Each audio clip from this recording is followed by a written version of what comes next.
반갑습니다. 힐링연구소 한결입니다. 5월에 피는 야생화 4편을 준비하였습니다. 본격 영상 시청에 앞서 구독, 좋아요, 알람 설정 눌러주시기 바랍니다. 4편에는 선밀나물, 큰 꼭두선이, 애기나리 등을 준비하였습니다. 선밀나물은 암수 땀포기인데 일반적으로 사진 대부분은 수꽃만 올라오고 암꽃은 찾아보기 힘듭니다. 암꽃과 수꽃 차이점을 알려드리도록 하겠습니다. 그리고 고수들도 헷갈리기 쉬운 참꽃말이와 덩굴꽃말이의 차이점을 확실하게 알려드리도록 하겠습니다. 흰들제비꽃 이름에 대한 이야기가 많은데요. 흰들제비꽃 관련 설명을 해드리고 나무꽃 관련해 가지고 산조팝나무 특징을 알려드립니다. 그리고 노린재나무 구분하기 어렵지 않은데 어떤 특징이 있는지 알려드리도록 하겠습니다. 밀나물이 덩굴성인데 비해서 선체로 자란다고 선밀나물이라고 하고요. 선밀나물은 산형 꽃차례로 꽃이 피는데 암수 땀포기입니다. 꽃잎은 뒤로 젖혀지고요. 수꽃은 숫술 6개가 꽃잎 위쪽으로 펴지는 그런 형태고요.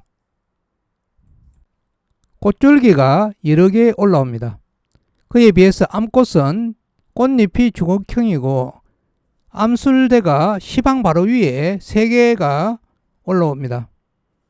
암포기에는 꽃줄기가 한 대만 올라와서 산형 꽃차례에 하나만 볼 수 있습니다.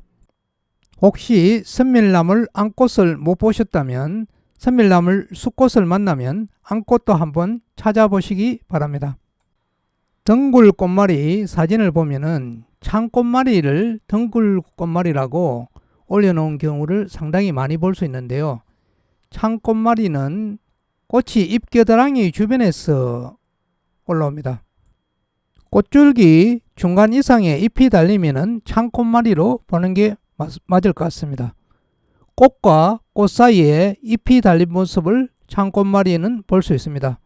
반면에 덩굴꽃말이는 잎이 아래쪽에는 달릴지언정 꽃이 달리는 위쪽에는 잎이 전혀 보이지 않습니다.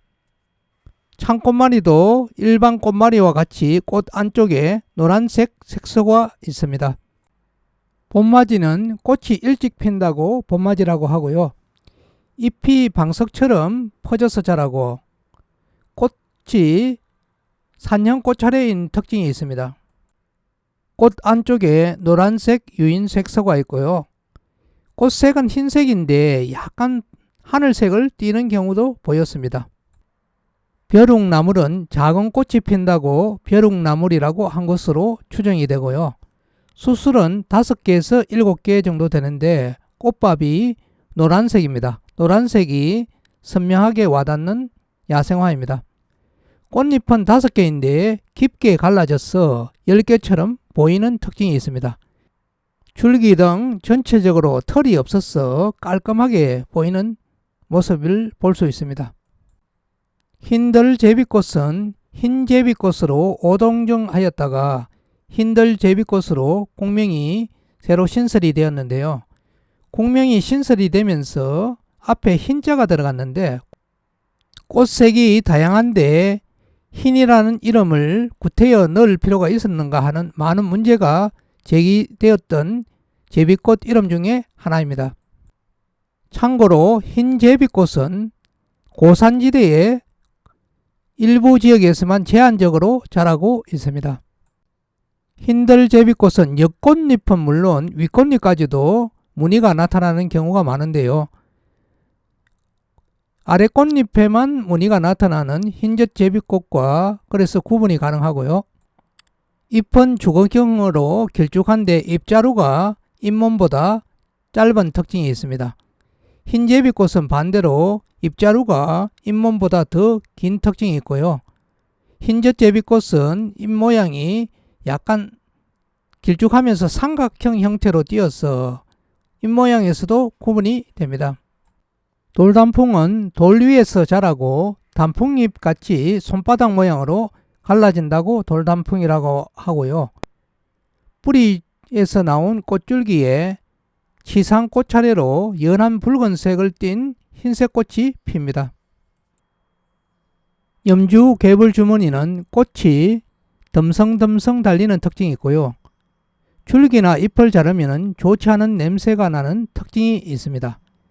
열매 모양이 불규칙적이고 주두 모양은 V자형으로 구분이 됩니다. 큰 애기나리가 생각만큼 그렇게 크기에서 차이가 나지 않기 때문에 애기나리를 만나면 애기나리인지 큰 애기나리인지 혼돈이 되곤 하는데요. 애기나리는 가지가 거의 갈라지지 않고 꽃이 주로 한 개씩 달리는 특징이 있어서 큰 애기나리와 구분이 가능합니다. 애기똥풀은 잎이나 줄기를 자르면 노란색 액이 나와서 애기똥풀이라고 하고요. 잎은 깊게 갈라지고 산형 꽃차례를 이룹니다. 노란색 꽃잎이 4개입니다. 큰 꼭두선이는 꼭두선이에 비해 잎이 커서 큰 꼭두선이라고 하고요. 잎이 4-5개가 돌려납니다. 잎끝은 뾰족하고요. 밑부분은 둥근 특징이 있습니다. 백록색 꽃이 피고요. 원축꽃 차례를 이룹니다. 바위에서 자라는 고사리를 보신 적 있나요? 넉줄 고사리라고 있는데 참 신기하였습니다. 뿌리 줄기가 발달하였고요. 뿌리 줄기 모양이 굉장히 큰 특징이 있었습니다. 산조팝나무는 바위지대나 건조한 사면에 자라고요. 잎은 넓은 달걀 모양인데 둥근 톱니가 있는 특징이 있습니다. 양면에 털이 없어서 당조팝나무와 구분이 됩니다. 산형 꽃차례로 꽃이 피고요. 꽃잎은 넓은 도란형으로 끝이 둥글거나 오목합니다. 고추나무는 잎 모양이 고추잎과 비슷하다고 고추나무라고 하고요. 잎은 삼출엽입니다. 끝이 뾰족하고요. 원축 꽃차례에 흰색 꽃이 피는데 꽃받침은 꽃잎처럼 보이는데 벌어지고요. 그 안쪽에 곱게 세워진 게 꽃잎입니다. 노란색 재가 나온다고 노린재 나무라고 하고요. 잎은 도란형 또는 타원형입니다. 잎이 길쭉하면 금노린재 나무가 되겠습니다. 원축 꽃차례에 흰색 꽃이 피는데 수술이 많고 길어서 멀리서 보면 수술만 흥컬어져 보이고요. 꽃잎은 잘 보이지 않는 그런 특징이 있습니다. 열매가 파란색이고요. 금노린재 나무는 열매가 검은색입니다. 5월 초중순에 피는 야생화 15종을 4편에서 살펴보았는데요. 선밀나물, 암꽃은 이번에 처음으로 만났고요. 넉줄 고사리도 처음으로 만났습니다. 넉줄 고사리는 참으로 볼수록 신기하네요. 창꽃말이와 덩굴꽃말이 구분 포인트를 기억하시는 게 좋겠고요. 흰들제비꽃과 흰젖제비꽃, 흰제비꽃의 차이점을 기억해두는 것도 좋을 것 같습니다.